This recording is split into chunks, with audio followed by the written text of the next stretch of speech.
My fiancée said she was going on a girls' only trip to recharge.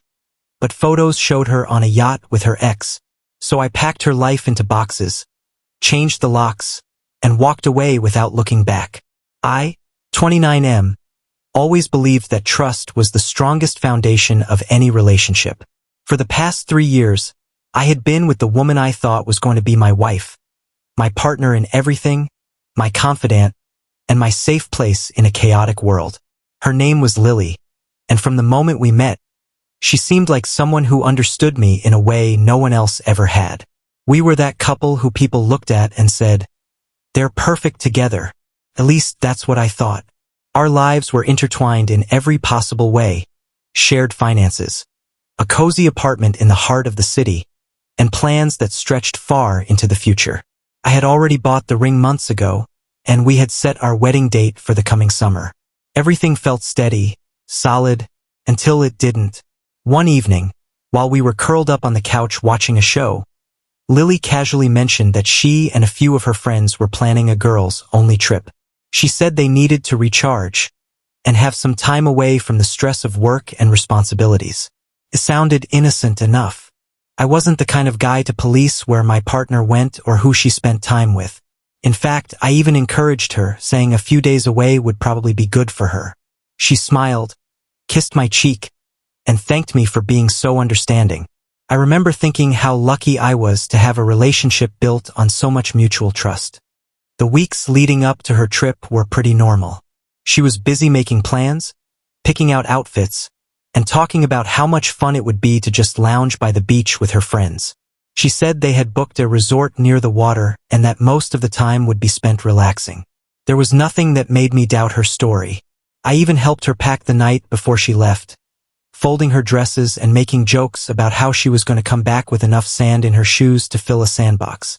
We laughed, we kissed goodnight, and I wished her a safe trip the next morning. For the first 2 days she was away, everything seemed fine. She sent me occasional messages saying she was having fun but needed to disconnect from her phone to fully relax. That wasn't unusual for her. She often took breaks from technology. But then, on the 3rd day, something strange happened. A friend of mine, who was traveling in the same region for work, sent me a message out of nowhere. He asked if Lily was supposed to be on a yacht because he had just seen someone who looked exactly like her, except she wasn't surrounded by a group of female friends. She was laughing, sitting close to a man he recognized from social media, her ex-boyfriend. I felt my stomach drop. I tried to convince myself that my friend must have been mistaken. But then he sent photos.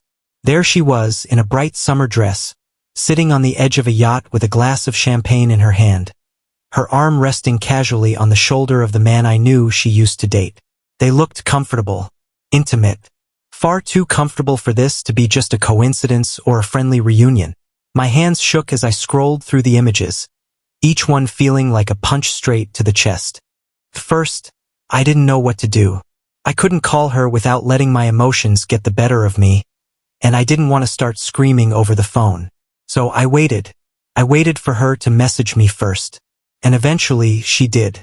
That night, she sent a quick text saying, "Hey babe, I'm exhausted. Going to sleep early. Love you." I just stared at the screen, feeling this cold, hollow ache in my chest. I replied simply, "Good night," because in that moment, I knew everything was different now. When I saw those pictures, it felt like my entire world shattered in an instant. The woman I was supposed to marry, the person I had trusted with every secret, every dream, every vulnerable piece of myself, was sitting on a yacht with another man. Not just any man, but her ex. They weren't sitting far apart, they weren't acting like just old friends catching up. They were close, laughing together, with her hand resting on his leg like she used to do with me. And in that moment, every memory we had built together over the past 3 years felt like a lie. Every late-night conversation, every "I love you," every promise we made about our future, all crumbled into nothing. I didn't feel anger right away. I felt empty, like someone had reached into my chest and stolen something that I would never get back. I sat there for hours staring at those photos, trying to convince myself there had to be another explanation. Maybe she ran into him by accident, Maybe it was just a group of friends. Maybe the camera caught a misleading angle. But no matter how I tried to twist it, the truth was sitting right there in front of me. She lied. She looked me in the eyes before she left and told me, "No boys, I promise. Just a girls' trip." And yet, here she was, sunbathing next to him like they were the ones getting married in a few months. Not us. The betrayal cut so deep because it wasn't just the cheating. It was the effort she put into making sure I believed her lies. The way she smiled at me before leaving, the way she hugged me at the airport, the texts she sent pretending everything was fine. That's what broke me.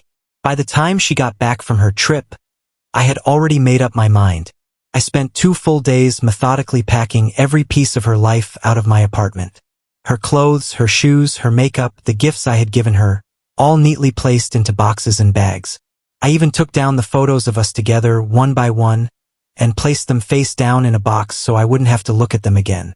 I changed the locks on my door, and by the time her flight landed, there was nothing left of her in my home or my life. She tried to call me as soon as she landed, but I didn't answer. Instead, I sent her a single text. "Your things are at your sister's. Do not come here." She showed up anyway.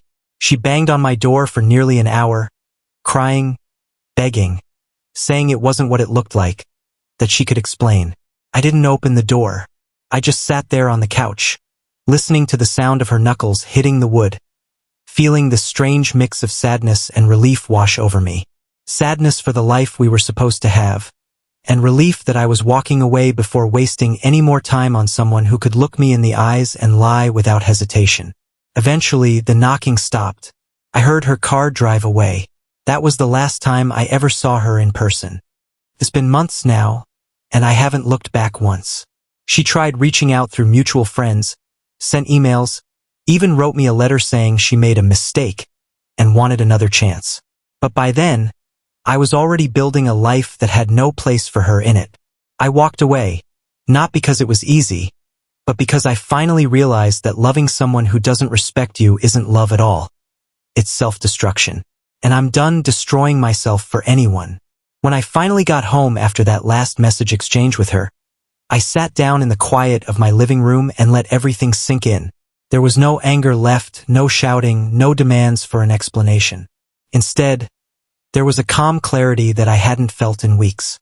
I knew in that moment that the woman I had loved, the one I had planned my entire future with, was gone. The person who came back from that trip was a stranger wearing her face. And I had no desire to try and convince a stranger to stay. The first thing I did was gather every single one of her belongings. Clothes, shoes, makeup, books, little trinkets she'd collected over the years. I packed them neatly into boxes and labeled them, not out of spite, but out of a final act of closure. I didn't want to touch anything of hers ever again. While packing, I noticed how many of these items had been bought with me beside her. Vacations we took together, birthdays we celebrated, random weekends we spent in the city. It was strange to realize that every one of those memories now felt like they belonged to someone else's life, not mine. When everything was packed, I called a moving service and asked them to deliver the boxes to her mother's house. I didn't even bother calling her to tell her. She would find out soon enough. After that, I changed the locks, canceled her access to every shared account, and removed her from my health insurance and bank authorizations. It was methodical, almost surgical, like cutting away rot to save what was still healthy. The apartment that had once been filled with our laughter now felt bigger, cleaner, and most importantly, mine. She tried calling later that evening, then texting, then leaving long voice notes where she cried, begged, and told me that it didn't mean anything, and that we could fix this. I listened to none of it. I deleted every message without even opening them. The same woman who told me she needed space and went off to lie on a yacht with her ex had no right to step back into my life as if nothing happened. 2 weeks later, I saw a post on social media, her and that same ex, now publicly together. She had tagged him in a photo with the caption "New Beginnings." I didn't feel hurt. I didn't feel jealous. I felt free, because I knew that I had walked away at the perfect time, before I wasted another year believing in a version of her that didn't exist anymore. Now, months later, My life feels like my own again. I travel when I want. I work without distraction. And I found a peace that I didn't realize I was missing. Sometimes people ask if I'd ever take her back if she came knocking on my door again. My answer is simple. I changed the locks for a reason, and I never plan on giving her another key. Like and subscribe for more stories.